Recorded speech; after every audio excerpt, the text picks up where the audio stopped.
Look at something magenta. That hot pink on a flower, a highlighter, a logo, the bright screen you might be reading this on. It's a perfectly ordinary color. You've seen it your whole life. Now, try to find it in a rainbow. Go ahead, picture the rainbow. Red, orange, yellow, green, blue, violet. Scan it end to end. Magenta isn't there. It never has been. Because unlike every other color you can name, magenta is not in the light. There is no such thing as a ray of magenta. Every color you have ever seen is a wavelength of light. Red is a long wave, violet is a short one, and everything you see is just light of some length landing in your eye. Except this one. Magenta is a color with no wavelength at all. So if it isn't coming from the light, where is it coming from? To understand why, start with the man who took the rainbow apart. In the 1660s, Isaac Newton let a beam of sunlight pass through a glass prism, and the white light fanned out into an ordered band. Red, orange, yellow, green, blue, violet. Newton had proven two things. White light is every color mixed together, and each color is a specific wavelength. He had laid them out like a ruler. Long waves on one end, short waves on the other. And nowhere on that ruler, nowhere between red and violet, is there magenta. Here's the first thing nobody tells you. You do not actually see wavelengths. You see through three tiny sensors. Deep in the back of your eye are cells called cones, and you have three kinds. One is tuned to long waves, red. One to medium waves, green. One to short waves, blue. That is it. Your entire experience of color, every shade you have ever seen, every sunset and painting and screen, is built from just three numbers. How hard your red, your green, and your blue cones are each being hit. This was first worked out by Thomas Young in 1802, and later by Hermann von Helmholtz. The idea that three receptors are enough to build every color a human can see. And here is how it works. A wavelength of light does not carry a color. It just lands on your cones in a certain ratio, and your brain reads that ratio as a color, which leads to something genuinely strange. Pure yellow light, a single wavelength sitting right between red and green, hits your red and green cones about equally. But if you shine red light and green light together, with no yellow at all, they also hit your red and green cones about equally. Same ratio. So your brain calls both of them yellow. It cannot tell the difference. The yellow you see on your screen is a trick. It is red and green light pretending. Color was never in the light. It is your brain's best guess about a ratio. Now, finally, magenta. Take the two ends of the spectrum, red and blue, and shine them together, with nothing in the middle. Your long red cones fire. Your short blue cones fire. And your medium green cones stay dark. The message that travels up to your brain is this: reddish and bluish, but no green. And that message is impossible, because look back at Newton's ruler. The thing that sits between red and blue is green. If your brain simply averaged the signal, red on one side, blue on the other, it would land in the middle and invent green, the exact opposite of what is actually there. Both ends, none of the middle, is a signal the straight-line spectrum has no room for. There is no wavelength that means it.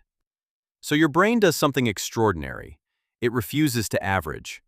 Instead, it fabricates a brand new sensation, a color that exists nowhere in the light, and it uses that color to mean exactly one thing. The two ends, without the middle. That invented color is magenta. To pull it off, your brain takes Newton's straight ruler of light and quietly bends it into a loop, gluing the red end and the violet end together with a color it made up. Magenta is the seam. It is the stitch your brain sews to close the circle. And this is the answer to a question you have probably never thought to ask. Why is a rainbow a straight line, but a color wheel a circle?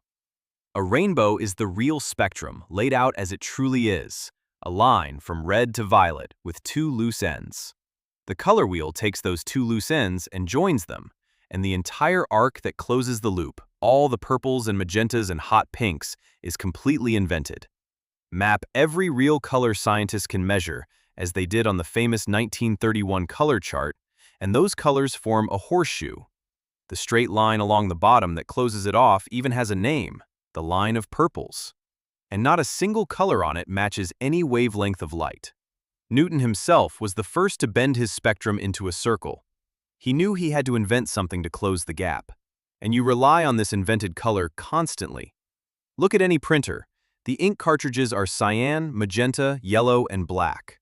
Magenta is one of the 3 colors we build nearly every printed image out of. A color that, as a beam of light, does not exist. Your screen is stranger still. It has only 3 kinds of light inside it: red, green, and blue dots. It cannot emit a single ray of magenta or yellow or even white. It never has. All it does is fire those 3 dots in the right ratios and let your brain do the rest. Every photo you have ever seen on a screen was finished inside your own head. If that still feels abstract, you can catch your own brain in the act. Magenta is, in a very real sense, minus green. Find something bright green. Stare at it, hard, for 30 seconds without moving your eyes. Then look at a blank white wall. For a few seconds, a soft, glowing cloud of magenta will bloom out of nothing, floating on a wall that is pure white. You have exhausted your green cones, so when you look at white, they underreport, and your brain fills the gap with their opposite. This is opponent process theory, first proposed by Ewald Hering in the 1870s, and it means you can literally watch your own brain manufacture a color that is not there. Now here is the part that should genuinely unsettle you. This is not just a quirk of magenta. Light has no color at all. A wavelength is only a wavelength, a number, a length, a vibration. Red and blue and green are not out there in the world. They are labels your brain paints onto raw data, a private show playing inside your skull that you have mistaken for reality your entire life. Every color you have ever seen is invented. Magenta is simply the one that got caught, the color with no wavelength to hide behind, the one that could not fake an alibi. So go back. Look at that magenta thing again. The flower, the highlighter, the screen. It is still there. It is still vivid. It is still, undeniably, a color. It just does not exist anywhere outside your head. You are not seeing the world. You are seeing the story your brain tells about the world. And magenta is the one moment the storyteller slipped and let you watch it inventing. So here is my question for you. If magenta has no wavelength, no place in physics, and exists only inside your mind, is it a real color? Or is it a beautiful lie your brain tells you? Comment where you land, because I honestly cannot decide. We get curious about the stuff nobody thinks to ask. Subscribe and feed your idle curiosity.